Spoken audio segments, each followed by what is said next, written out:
Guys, tebak-tebakan yuk. Ayam apa yang bikin galau? Ayam sorry, ku takkan love you lagi. Iya. Lagi ya. Ayam apa yang bikin bahagia? I am falling in love with you guys. Hai. Guys, ngomongin ayam, siapa sih yang gak suka kuliner yang satu ini? Diapain aja enak. Digoreng tepung sampai keriting, dikecap, dibakar, dirica-rica, mantap semuanya. Nah, kalau ayam barbeque yang diasapin kayak gini, udah pernah nyobain belum guys? Selain lebih menyehatkan, juga lebih endes loh guys. Yap, ada ayam garasi nih, yang bakal pamer rahasia yummy-nya si ayam bumbu barbeque. Cekidot deh ke dapurnya.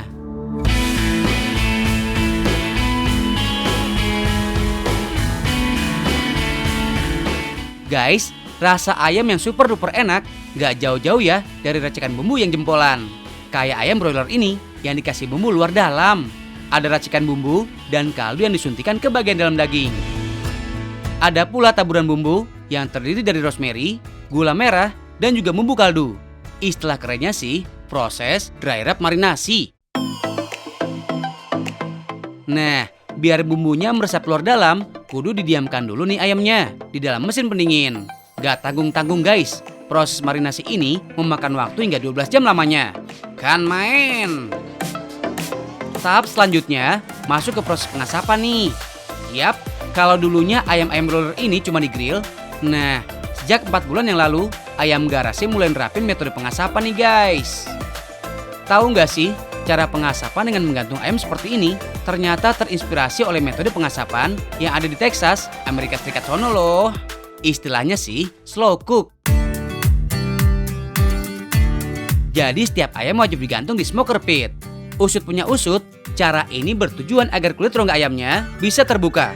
Plus, proses pengasapannya bisa merasuk sempurna ke dalam daging ayam.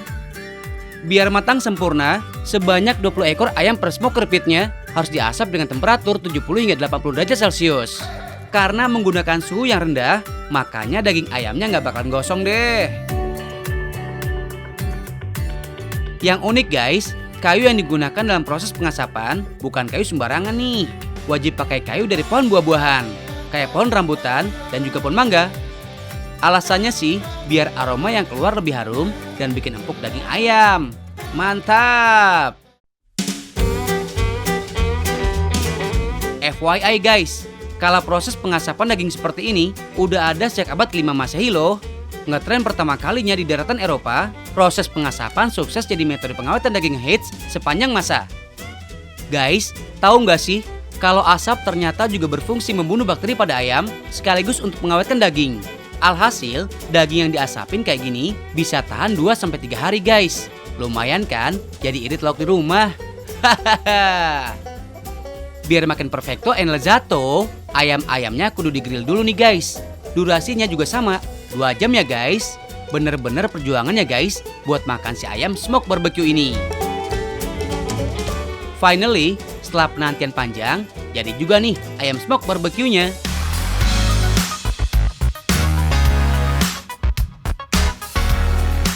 Gak cukup di grill ya guys, biar crispy-nya gak kaleng-kaleng, si ayam kudu ditorch dulu nih. Nah, secara ada bumbu rosemary pada proses marinasi tadi, makanya pas ditorch kayak gini, makin keluar tuh guys aroma rosemary-nya. Last but not least, setelah dipotong jadi 16 bagian, ayamnya lagi-lagi ditabur bumbu barbeque rahasia. Dahsyat banget Dani ayam. Mengusung nama ayam garasi, ternyata para konsumen cuma bisa beli ayamnya secara take away nih guys, alias dibawa pulang. Nah, kalau nama ayam garasi diambil dari lokasi smoker pitnya aja nih guys. Hahaha. Pokoknya bener-bener makan dengan style orang bule deh. Ada saladnya, kentangnya, sampai scramble egg-nya. So, this is it, smoke barbecue chicken ala ayam garasi.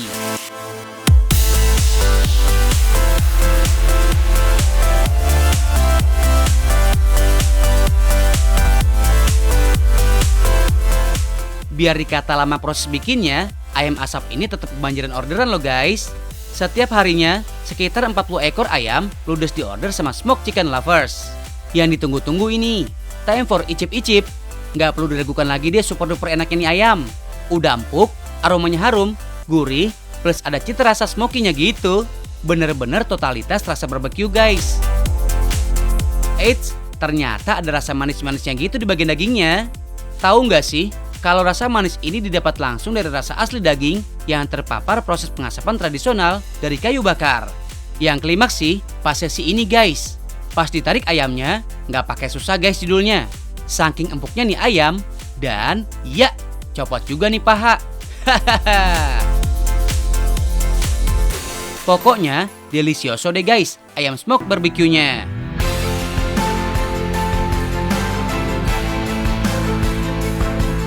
Guys, pasti sering kan lihat daging ayam berwarna merah kayak gini? Slow guys, warna merah ini bukan dari darah loh, melainkan sari dari daging ayam atau yang populer disebut jus. So, semakin merah dagingnya, berarti kadar mioglobinnya semakin banyak guys.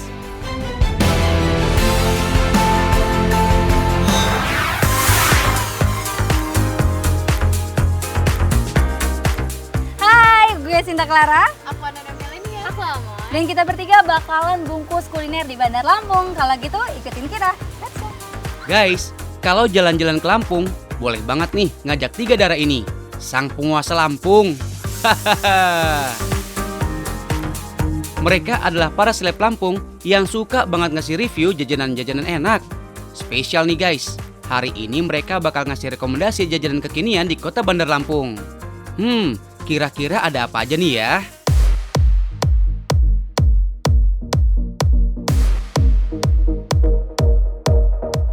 Kalau ngomongin kuliner, emang nggak akan ada habisnya ya guys. Ibarat ada gula ada semut, di mana ada inovasi kuliner bisa dipastikan bakal viral tuh.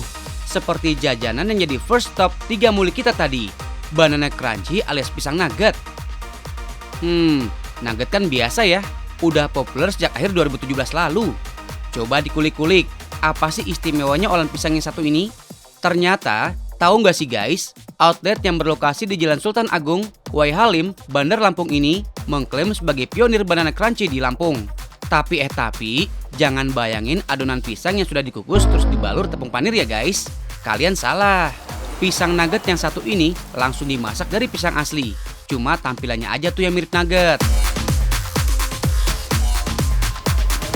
Yap, meskipun udah lewat masa boomingnya, nyatanya olahan pisang ini masih eksis. Apalagi pisang jadi salah satu komoditas utama Lampung. Ya jelas, masih banyak penggemarnya lah.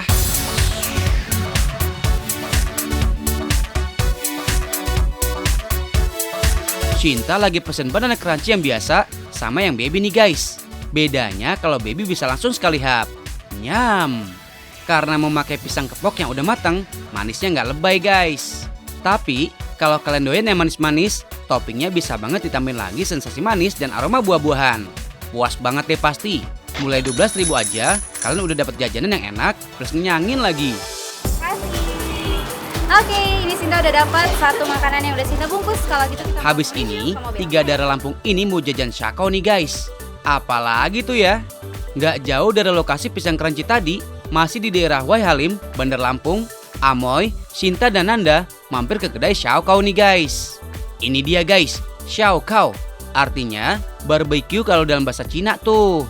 Biasanya ada beberapa bahan yang ditusuk selayaknya sate, mulai dari sayuran, jamur, sosis, sampai daging-dagingan. Pembeli bebas memilih bahan apa aja sesuai selera dan kantongnya. Tapi tenang, masih terjangkau kok.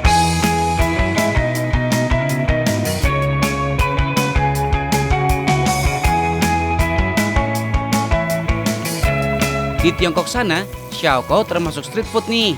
Ya bisa dibilang jadi kayak angkringan versi Tiongkok. Selama dipanggang, sate-satenya cuma dioles margarin. Kalau udah matang, baru deh ditambah bumbu oles rahasia. Nggak ketinggalan ada taburan rempah-rempah rahasia yang udah diracik tuh. Wih, jadi lapar ya guys. Kombinasi sayuran yang crunchy dan smoked beefnya pas banget guys. Hauce. Perut udah kenyang nih. Buat penutupnya, giliran Anda nih guys, punya rekomendasi yang segar-segar buat kalian. Ada fruit coconut nih guys. Es buah segar yang langsung dikemas di dalam buah kelapa muda. Lokasinya agak jauh dari 2 tempat sebelumnya, yaitu di Jalan Rajawali, Kemiling, Bandar Lampung. Usaha yang dijalankan oleh mahasiswi Fakultas Hukum Unila ini udah berjalan lebih dari setahun guys. Berawal dari kegemaran Sherin makan buah kelapa muda, muncul ide buat masukin buah-buahan plus es krim ke dalamnya guys. Ternyata responnya di luar dugaan. Ini nih yang namanya jodoh. Seperti kamu dan aku, nggak akan pernah ada yang tahu, ya nggak? Selain Alma, ada varian fruit coconut, mangga, atau alpukat aja. Oh ya guys, daging kelapa mudanya dipakai juga tuh. Cuma air kelapanya aja yang dipisah buat dibikin minuman lain atau bisa diminum langsung dong. Duh, kebayang nggak sih guys segernya? Ada banyak tekstur yang menggoyang lidah kalian nih. Ditambah daging kelapa mudanya. Sugar. Fruit coconut varian almond. Guys, kalian tahu nggak sih? Usaha ketiga jajanan tadi sama-sama dijalanin anak milenial nih. Makanya, jangan mau kalah dong ya. Di mana ada kemauan, di sana ada jalan. Setuju dong? Jadi kapan kita jalan? Loh, hahaha.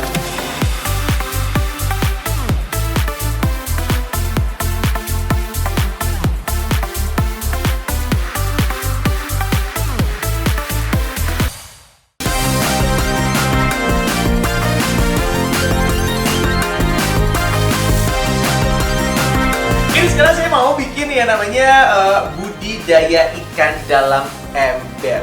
Budidamber. Hari namanya aja udah kece banget. Tapi sebenarnya perlengkapan yang disiapkan nggak ribet. Jadi ini beneran kece banget ya. Kalau mau tahu apa aja bakal kita lakuin, ikutin kita. Set. Bingo! Guys, Budidamber adalah singkatan dari budidaya ikan dalam ember. Kegiatan ini merupakan salah satu solusi pangan guys dalam mencukupi kebutuhan protein hewani dan sayur mayur dengan memanfaatkan sejumlah alat sederhana. Yuk guys, langsung aja kita belajar bareng Kak Aryo.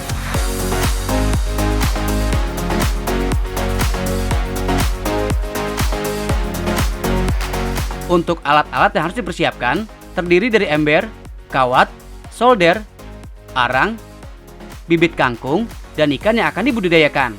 Jenis ikan yang dipilih, lele aja ya guys. Ketahuan strongnya. Hahaha. Selain kuat dan tahan banting, ikan lele juga terkenal akan perawatannya yang mudah. Ikan dengan nama latin Clarias ini juga bisa berkembang biak dengan cepat. Sedangkan untuk sayur mayur sendiri, berbagai macam jenis sayur bisa kalian pilih guys. Seperti kangkung, sawi, dan pakcoy. Sistem yang digunakan dalam Budidamber adalah metode tanam hidroponik. Nah, langkah pertama adalah kita panasin dulu soldernya.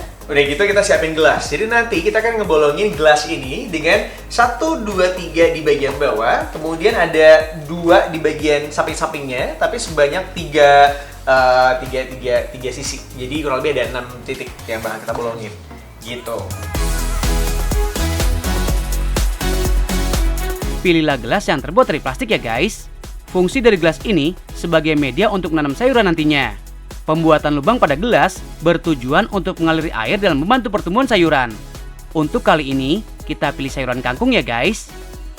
Nah, kalau udah selesai dengan gelasnya, sekarang kita akan melakukan hal yang serupa kurang lebih dengan embernya. Tapi bagian bawahnya jangan dilubangin ya.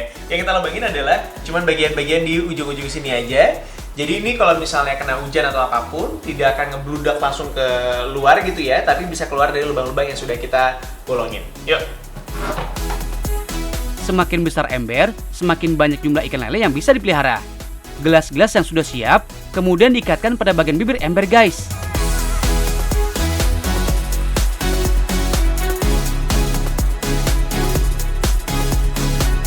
Kita lingkarin dulu di embernya. Oke, kayak gini. Pastikan semua posisi simetris ya, agar air terserap dengan maksimal saat bibit sayuran ditanam.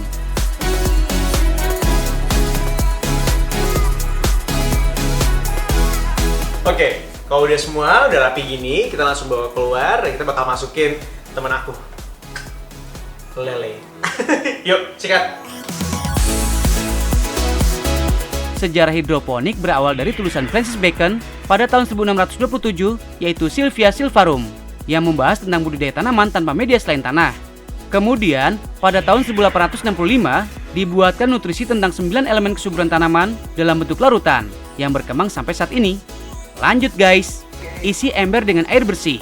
Pastikan lubang gelas terendam dengan baik. Nah, ini kalau misalnya udah diisi sama air, udah full, hampir setengahnya gitu. Sekarang waktunya kita buat ngasihin arangnya dan juga nanti dikasih sama tisu. Guys, arang berfungsi sebagai unsur hara dalam membantu pertumbuhan sayuran.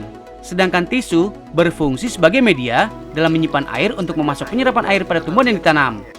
For your info guys, sistem hidroponik bisa digunakan untuk mengatasi kekurangan lahan yang makin sempit. Keuntungan lainnya adalah lebih hemat tempat dan lebih hemat air. Metode ini juga tidak bergantung pada musim, mudah dalam pengendalian nutrisi, sehingga pemberian nutrisi lebih efisien. Terakhir, metode ini relatif tidak menghasilkan polusi nutrisi ke lingkungan. Sekarang kita tinggal masukin aja benihnya.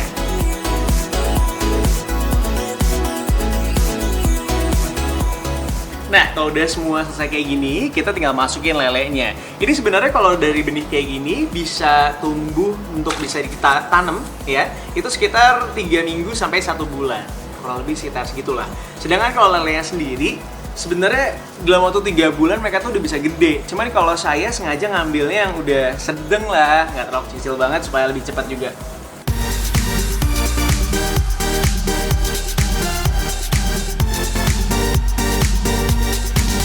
Masa panen dalam budidaya ikan dalam ember ini terbilang singkat guys. Untuk sayuran kangkung sendiri hanya membutuhkan waktu sekitar 1 bulanan aja. Sedangkan untuk ikan lele tergantung dengan besar kecil ikan yang dipilih. Untuk lele dengan ukuran anakan, masa panen bisa mencapai 3 bulanan aja. Perawatan budidaya ikan dalam ember sangat sederhana guys. Selamat mencoba. Guys, lele-lele dan kangkung udah dipanen. Kali ini Kak Aryo mau ngasih satu resep masakan yang terbuat dari ikan lele. Nah, sekarang waktunya kita untuk mengolah lele yang tadi mungkin sudah kita budidayakan. Well, ini bakal jadi makanan yang enak banget karena kita sudah menyiapkan bahan-bahannya juga. Kalau aku sih menyebutnya lele nikmat file rasa lada. Ya apa? Oke, kita akan mulai masaknya dari kita masukin dulu lele filenya ya.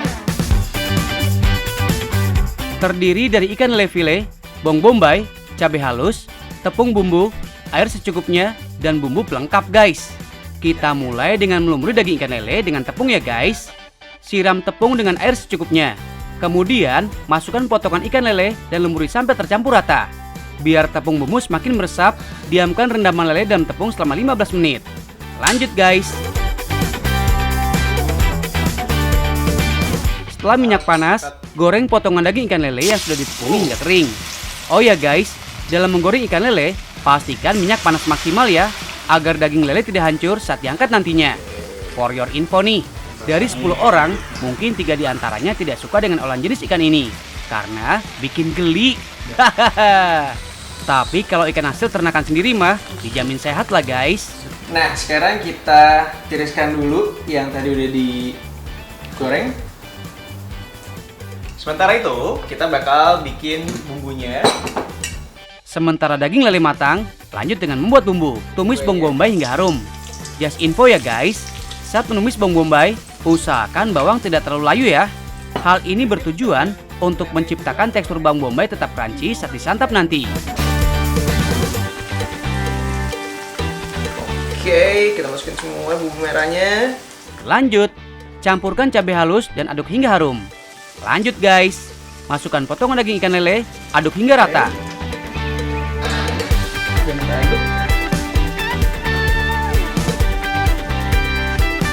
Campurkan lada dan bumbu pelengkap lainnya. Aduk sampai rata. Oke, ini udah jadi. Sekarang kita tinggal plating ya. Ini dia. Jadi lele enak file dengan rasa lada. Tapi sebenarnya pedesnya tuh pedes dari si ladanya itu, jadi nggak pedes-pedes banget. Lebih ke pedes dari bumbu aja sih. Oke, silakan nyobain di rumah. Kalau misalnya udah nyobain, jangan lupa tag saya di @aryoastungkoro dan juga di @tahu-nggak-sih, karena siapa tahu nanti kalau misalnya makanannya enak, saya datengin ke rumah nyicipin, ya nggak sih? Gimana guys? Mudah kan? Tunggu menu-menu Endolita lainnya ya. Hanya di Tahu Nggak Sih? Makin tahu, makin banyak ilmu.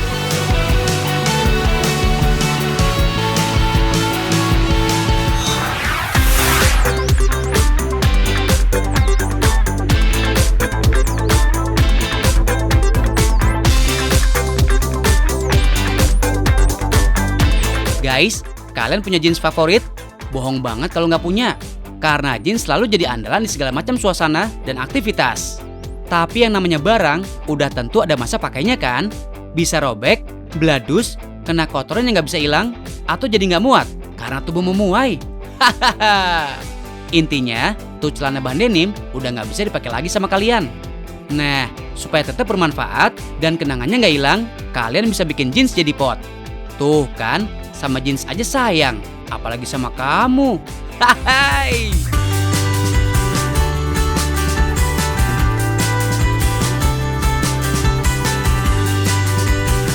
Step-stepnya gampang kok guys. Pertama, pastiin kondisi jeans kalian tidak ada robek dan tak ada celah. Mau tahu kenapa? Kita sekalian lanjut ke step selanjutnya ya. Ujung celananya diikat pakai kabel tis untuk menutup celah. Sebenarnya kalian bisa pakai apa aja untuk mengikatnya. Dan nggak perlu diikat pakai cincin kawin juga guys. Hahaha. Prinsipnya bisa mengikat kuat dan tak ada celah untuk media tanam seperti tanah. Makanya kondisi jeansnya juga harus aman dari robek atau bolong. Nah, tinggal dimasukkanlah tanah atau media tanamnya. Bisa juga berupa sekam atau campuran organik. Oh iya, dalam beberapa tahun terakhir, bahan denim mulai dicampur dengan bahan tekstil yang lain untuk membuat bahan jadi lebih elastis. Makanya banyak bahan denim yang bisa melar kan? Kalau jeans kalian lebih elastis atau lebih tipis, kalian bisa rendam dulu jeansnya pakai semen dengan perbandingan air yang lebih dominan. Kalau dirasa udah merata, diamkan dan keringkan. Jangan sampai ada celah di celananya ya guys. Pastikan semua bagian jeans sudah terisi. Sambil dipadatkan, masukkan tanamannya. Lalu, padatkan lagi. Sambil posisikan jeansnya untuk berdiri. Tuh, udah mulai terlihat kan bentuk jeansnya? Ginu-ginu gitu guys. Hahaha. Terakhir, kalian bisa lap sedikit bagian luar jeansnya dengan lap basah. Supaya keluar lagi warna jeansnya. Tapi jangan ngarep bakal kinclong banget ya. Namanya juga memanfaatkan barang yang udah nggak terpakai. Hehehe. Setidaknya, kita bisa mengurangi sampah yang timbul kalau kita bisa menerapkan konsep reuse, recycle, dan reuse. Dari data Asosiasi Pertekstilan Indonesia tahun 2017, konsumsi produk pakaian jadi mencapai pada angka 1.712 ton. Dari sekian banyak yang dipakai setelah beberapa lama, akan menimbulkan sampah atau barang bekas tak terpakai.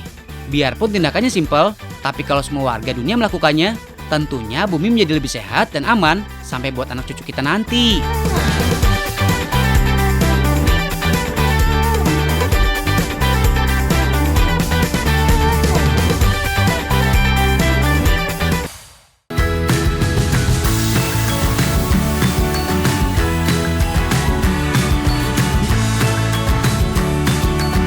Guys, bienvenidos a Bogota, Colombia. Artinya, selamat datang di kota Bogota, Colombia. Asal tahu aja nih guys, 99% penduduk Kolombia memang menggunakan bahasa Spanyol. Tahu nggak sih, selain bahasa dan budayanya, apa yang menarik dari negara ini?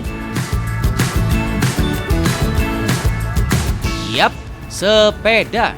Jadi, hampir seluruh masyarakat kota Bogota yang mencapai 8 juta jiwa menyukai olahraga sepeda. Keren ya?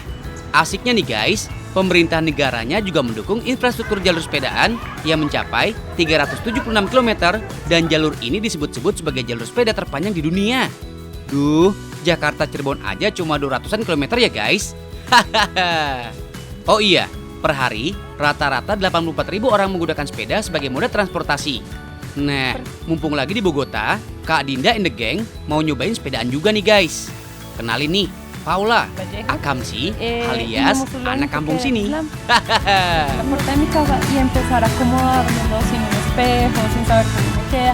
Nikmatnya sepedaan di sini juga didukung cuaca guys. Udaranya emang sejuk banget. Makanya meski sepedaan seharian, gak bikin keringat berlebih. Jangan salah guys, jangan mentang-mentang gak berkeringat, bukan berarti kalori nggak kebakar ya. Karena keringat bukan jadi tolak ukur efektivitas olahraga. Nggak percaya? Perhatiin aja orang yang lagi berenang. Keringetan nggak tuh? Guys, tahu nggak sih? Berkeringat adalah proses pendinginan yang dilakukan tubuh untuk menjaga suhu tubuh yang optimal. Jadi, kalau kamu workout di tempat panas, ya otomatis keringatnya akan lebih banyak. Intensitas latihan dan asupan makananlah yang berpengaruh dalam pembakaran kalori agar berat badan jadi ideal. So, jangan salah kaprah ya. Nah, Setelah puas nyobain jalur sepedanya Bogota, Paula ngajak Kak Dinda mampir ke kampusnya guys. Terletak di pusat kota, kampusnya jadi salah satu yang paling ternama di Kolombia. Nggak cuma ngajak keliling kampus, Paula juga mau ajarin Kak Dinda ngegambar nih guys. FYI, Kolombia terkenal banget dengan seninya. Mayoritas warga di sini punya darah seni yang tinggi. Paula sendiri mendalami seni hand lettering sejak beberapa tahun lalu. Jadi selain aktif sebagai mahasiswa politik science, ternyata Paula sangat multi talent karena dia memiliki darah seni yang tinggi dan dia aplikasikan ke dalam seni hand lettering ini. Wow, how do you do that? Hand lettering adalah seni menggambar huruf.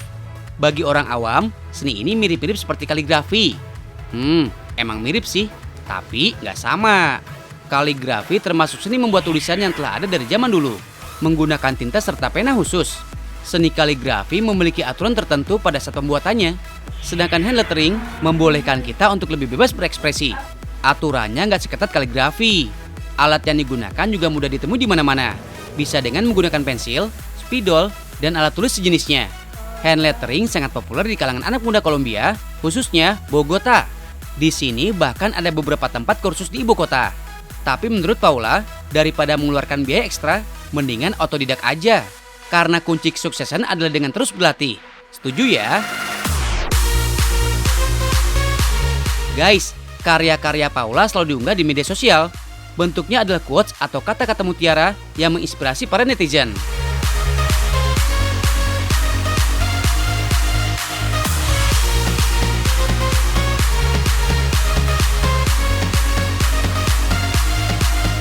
Gak hanya Bogota, Kak Dinda mau ajak kalian juga jalan-jalan ke kota sebelah, yaitu kota Zipaquirá. Terletak di bagian tengah Kolombia, jaraknya sekitar 40 km dari Bogota, yang bisa ditempuh dalam waktu kurang lebih 1 jam. Ya, kayak jarak Jakarta Bogor lah guys. Gak seperti Bogota, suasana di Zipaquirá lebih tenang karena nggak padat penduduk. Di sini, Kak Dinda mau ketemu sama Heather, seorang guru kursus bahasa Arab. Yuk, ikut Kak Heather ngajar anak-anak.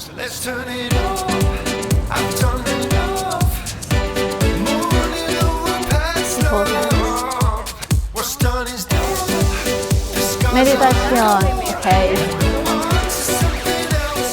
Sejak 6 tahun lalu, Heather punya misi untuk menyebarkan pemahaman ramah lingkungan. Target utamanya memang anak-anak, karena mereka merupakan generasi penerus bangsa. Nama proyeknya adalah Trash into Toys, yang berarti sampah menjadi mainan. Oke, kegiatan kami hari ini bukan untuk piknik, tapi untuk mengadakan workshop. Kami akan merecycle box-box yang sudah tidak terpakai menjadi sebuah kerajinan. Nah, tadi adalah meditasi untuk saling mengenal satu sama lain. Cara ngajarinya juga gampang aja kok guys. Hanya dengan mengubah sampah menjadi sesuatu yang lebih berguna. Pada dasarnya, sampah apa saja bisa dijadikan kerajinan loh guys. Tapi kali ini, Heather memilih kotak susu.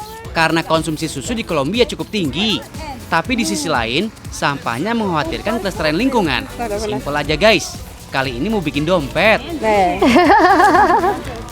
Alhamdulillah kelas hari ini selesai sudah. Karya anak-anak sangat bagus, berbeda sekali dengan saya. Wow. Dengan kelas ini, diharapkan kesadaran akan kelestarian lingkungan pada anak-anak bisa tumbuh.